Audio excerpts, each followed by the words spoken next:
ওরা মানুষের মাংস খেয়েছে। 2009 সালে মেক্সিকোর মন্টেরেতে একটি হোটেলের সামনে কাঁপতে কাঁপতে এক তরুণী বলছিলেন, 21 বছর বয়সী সেই তরুণী ছিলেন মডেল গেব্রিয়েলা রিকো ডিমেনেজ। সেই ভিডিও তখন ভাইরাল হয়েছিল। অভিজাত এক পার্টি থেকে পালিয়ে এসে দাবি করছিলেন ভেতরে এমন কিছু দেখেছেন যা স্বাভাবিক মানুষের কল্পনার বাইরে। কিছুদিনের মধ্যেই তিনি জনসম্মুখ থেকে উধাও হয়ে যান। আজও তার কোনো নিশ্চিত খোঁজ নেই। সেই সময় এটাকে উন্মাদনা, ড্রাগ ইনডিউসড বিভ্রম কিংবা মিডিয়ার গুজব বলে উড়িয়ে দেওয়া হয়েছিল। কিন্তু সময়ের সাথে সাথে প্রশ্নটা আরো ভারী হয়ে উঠছে।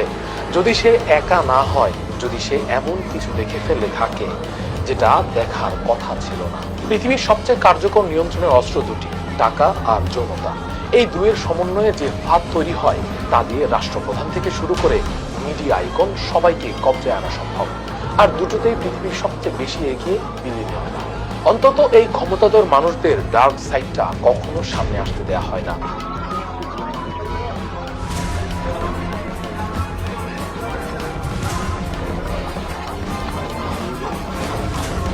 তাদের secrecy, satanic ritual, sexual perversion এত গভীর এবং এত নির্মম বিকৃত যা সাধারণ মানুষ দেখলে বা শুনলে সহ্য করতে পারবে না। এক কথায় তাদের ডার্ক সাইড মানে এমন কয়েকটা জিনিস থাকবেই, অর্থাৎ শয়তানি চর্চা, হিউম্যান স্যাক্রিফাইস আর অসুস্থ যৌনতা। যেহেতু তাদের জন্য স্বাভাবিক আনন্দে কাজ হয় না, সেহেতু এরা ফিশ ফেটিশ থেকে ক্যালিবারিজম সহ যত রকমের অসুস্থ চিন্তা আছে সবকিছুই ট্রাই করে।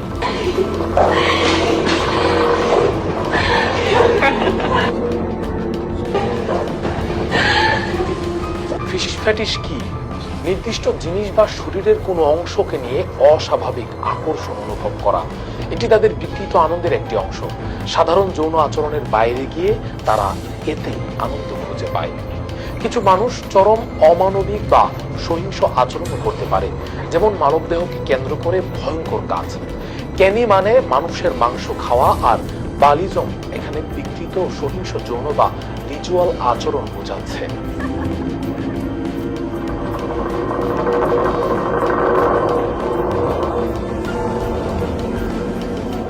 জেফ্রি এপস্টেইন নামটা ঠিক এই জায়গাতেই ভয়ঙ্কর হয়ে ওঠে। এপস্টেইন প্রকাশ্যে ছিল বিলিয়নদের অর্থ ব্যবস্থাপক।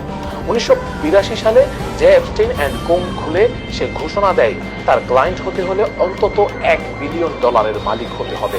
বিনিয়োগের পাশাপাশি কর, দাতব্য কাজ, সামাজিক মর্যাদা সব সামলানোর মাধ্যমে সে ক্ষমতার কেন্দ্রের ভেতরে ঢুকে পড়ে। কিন্তু আড়ালে ছিল সম্পূর্ণ ভিন্ন এক জগৎ। অল্প বয়সী মেয়েদের পাচার, তাদের দিয়ে আরো মেয়েদের আনার পিরামিড কাঠামো, ব্যক্তিগত দ্বীপ ও বিলাসবহুল বাড়িতে তথাকথিত মেসাজ এর আড়ালে যৌন নিপীড়ন। এসব অভিযোগ একের পর এক সামনে আসে। ভুক্তভোগীদের বক্তব্যে বারবার উঠে আসে একই কথা, এটা বিচ্ছিন্ন অপরাধ না, এটা ছিল একটি সিস্টেম। এই সিস্টেমের পরিচালনায় এপস্টেইনের সহযোগী ছিল গিসলেইন ম্যাক্সওয়েল। তার বাবা রবার্ট ম্যাক্সওয়েলের ইসরায়েলি গোয়েন্দা সংস্থার সাথে সম্পর্ক ছিল। রহস্যজনক মৃত্যু এবং পরবর্তী সময়ে রাষ্ট্রীয় সম্মান সব মিলিয়ে সন্দেহ আরো গভীর হয়। 2005 সালে ফ্লোরিডার প্রথম আনুষ্ঠানিক অভিযোগ ওঠে। তদন্তে বহু ভুক্তভোগীর সাক্ষ্য মেলে। FBI এর হাতে ছিল ডজন ডজন অভিযোগ, 53 পৃষ্ঠার চার্জশিট। স্বাভাবিক নিয়মে যার যাবজ্জীবন হওয়ার কথা সে পেল মাত্র 18 মাস, তাও বিশেষ সুবিধা সহ। সেই চুক্তির পেছনে ছিলেন তৎকালীন অ্যাটর্নি আলেকজান্ডার আকোস্তা, যিনি পরে ট্রাম্প প্রশাসনের মন্ত্রী হন। এপস্টেইনের নামের সঙ্গে একে একে জড়িয়ে পড়তে থাকে পরিচিত মুখগুলো, Donald Trump, Bill Clinton, Bill Gates, Elon Musk, flight log. প্রশ্ন থেকেই যায়, একই নেটওয়ার্কে এত ক্ষমতাধর মানুষের উপস্থিতি কাকতালীয় কিভাবে? 2019 সালে কারাগারের ভেতরে এপস্টেইনের মৃত্যু সবকিছুকে আরো ঘোলাটে করে তোলে। নজরদারির ফাঁক, অকার্যকর ক্যামেরা, হারানো ফুটেজ সব মিলিয়ে বিচার প্রক্রিয়া মাঝপথে থেমে যায়। ভুক্তভোগীরা ন্যায় বিচার পায় না, আর নেটওয়ার্কের বড় অংশ অন্ধকারেই থেকে যায়। এরপর ধীরে ধীরে সামনে আসে আরো ভয়াবহ দাবি, গোপন কাল্ট, বিকৃত রিচুয়াল, এমন কিছু চর্চা যা সাধারণ মানুষের নৈতিকতার সম্পূর্ণ বাইরে। এসব এখনো আদালতে প্রমাণিত নয়, কিন্তু সাবেক গোয়েন্দা কর্মকর্তা এবং অনুসন্ধানী সাংবাদিকদের বক্তব্যে একটি বিষয় স্পষ্ট, এগুলো কেবল যৌন অপরাধ না, এগুলো ছিল নিয়ন্ত্রণের কৌশল, ব্ল্যাকমেইল, ভয়, লজ্জা, সবকিছু ব্যবহার করে ক্ষমতাধরদের বশে রাখা। অ্যাপস্টিন নথিতে এক ভিকটিম দাবি করে যে সে নিজ চোখে এক বাচ্চা শিশুকে ছিঁড়ে ফেলতে দেখেছে, তার নাড়ি ভুঁড়ি টেনে বের করতে দেখেছে এবং সে দেখেছে ইয়োটে উপস্থিত লোকজন সেই শিশুর অন্ত্রের বর্জ্য খাচ্ছে।